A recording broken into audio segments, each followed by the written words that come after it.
While most of Europe has cut ties with Russian energy since the invasion of Ukraine, Hungary has taken a different path. Its government says cheap Russian oil keeps fuel prices low for ordinary people. But new data suggests that story doesn't add up. After Russia's full-scale invasion of Ukraine in 2022, the European Union imposed an embargo on Russian oil. Hungary, Slovakia, and the Czech Republic were given temporary exemptions because of their heavy reliance on Russian pipelines. The Czech Republic used that time to diversify and has now stopped importing Russian oil altogether. Hungary did the opposite. According to a report by the Center for the Study of Democracy, more than 92% of Hungary's crude oil imports now come from Russia, up from 61% before the war.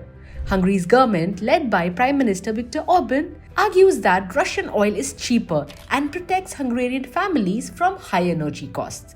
But in 2025, fuel prices in Hungary were 18% higher than in the Czech Republic, even though Prague buys more expensive non-Russian oil.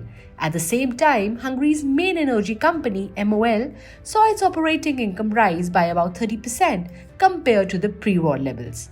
Between January 2024 and August 2025, Russian crude was on average around 20% cheaper than non-Russian alternatives, yet those savings did not show up at the pump. Hungary receives Russian oil through the Druzhba pipeline, which runs through Ukraine, but it is also connected to the Adria pipeline via Croatia, which can deliver non-Russian oil from the Adriatic Sea. Researchers say the Adria pipeline has enough capacity to meet Hungary's needs and is cheaper to use than the route crossing a war zone. Hungary's refineries are also capable of processing non-Russian crude and have done so before. When United States sanctioned major Russian oil firms, Orban requested for a waiver. President Donald Trump approved it, citing Hungary's geography.